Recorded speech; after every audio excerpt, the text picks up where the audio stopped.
2030年后的生活将颠覆你的认知。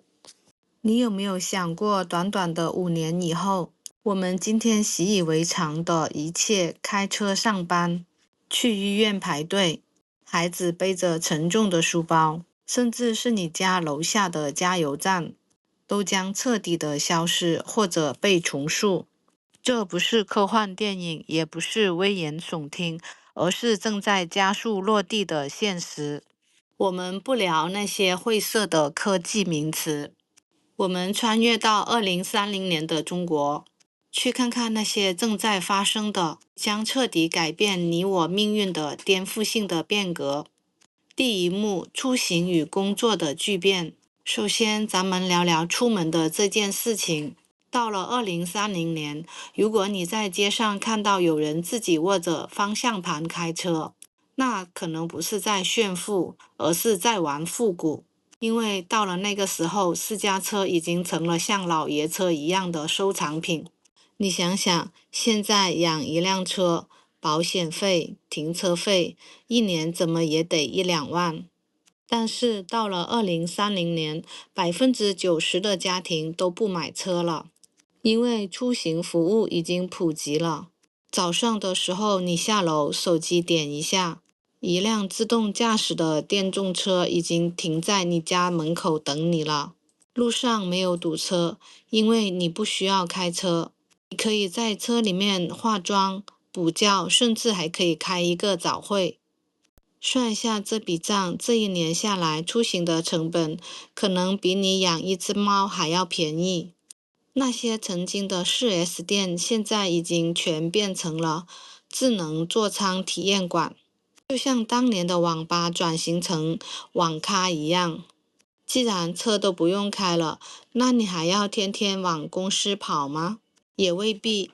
在北京国贸或者上海的陆家嘴，那些曾经高不可攀的写字楼，现在的空置率可能要超过60%，因为全部都是远程办公成了标配。你戴上轻量级的 AR 眼镜，你的同事虽然人在三亚或者在拉萨，但感觉就像坐在你的对面。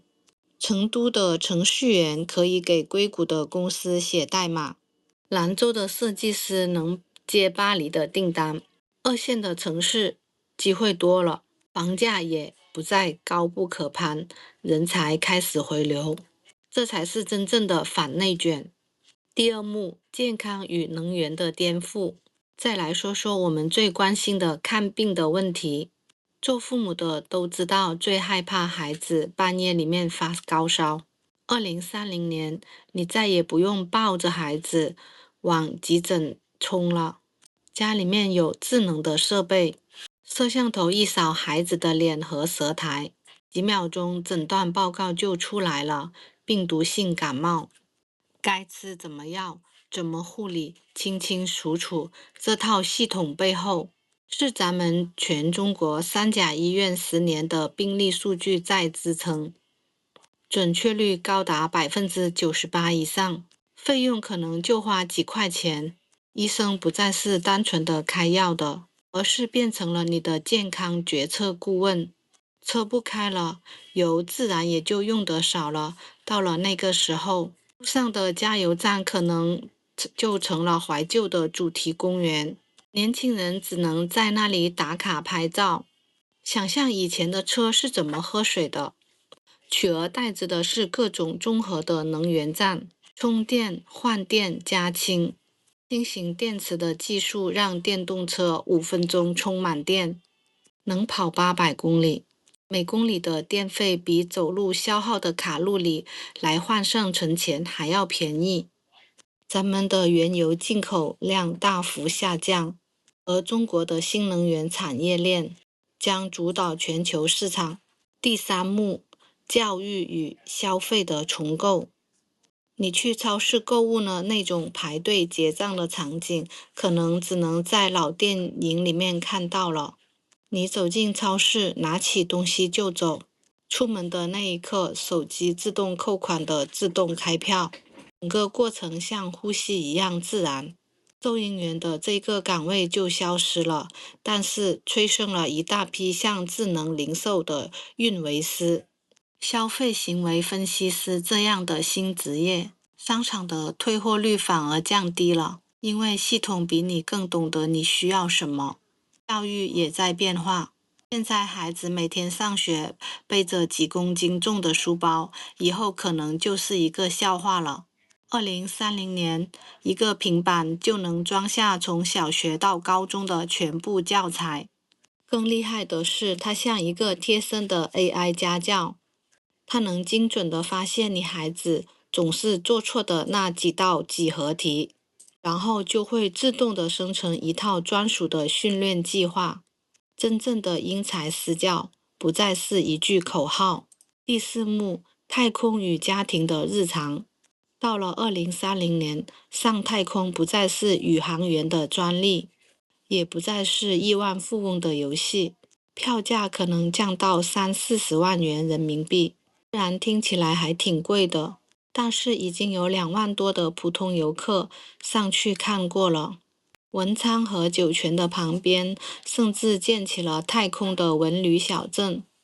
一位攒了3年的工资，带女儿上天的河南的老师说了，孩子回来后，梦想从当网红变成了当航天工程师，这才是最好的教育。再说说家里面，你可能想不到2030年，你家里面可能藏着一个微型的工厂。如果你想换一个花瓶，或者是想给孩子做一个新玩具，甚至你的假牙松动了，可以自己打一副。家用的智能打印机都能搞定这些事情。这些材料的成本只有市场价的1/10。义乌的小商品市场老板们现在不拼产量了，他们改成了拼创意和设计版权了。最后也是最暖心的一点，到了2030年，独居的老人可能比我们想象中过得更好。像78岁的老奶奶，子女们在外地，但是她手上的智能手环比她的亲儿子还要细心，不仅能监测心跳、血压，还能通过走路的姿态预测他10分钟后会不会摔倒，提前预警。如果无聊了，还有 AI 陪他聊天，还可以提醒他吃药，甚至教他跳跳新的广场舞。子女们通过手机就能随时的远程探望，真正的陪伴跨越了距离。看完了这些变革，你是什么样的感觉呢？是期待还是有一点点恐慌呢？其实每一次时代的更迭都是一次残酷的洗牌。麦肯锡预测到了2030年，中国会有将近1亿个传统的岗位消失，但是同时也会诞生8000万个新的职业。会计、客服、基础文员这些重复性高的工作，大概率会被 AI 来取代。但问题是，我们的孩子还在为那些即将消失的岗位拼命的刷题，他们还在背公式、练速算、默写标准的答案。然而，真正的起跑线不在分数，而在思维。未来的竞争不再是人与人的竞争，而是人与 AI 的协作的效率的竞争。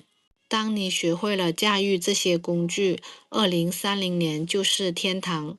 如果你固步自封，那可能就是地狱。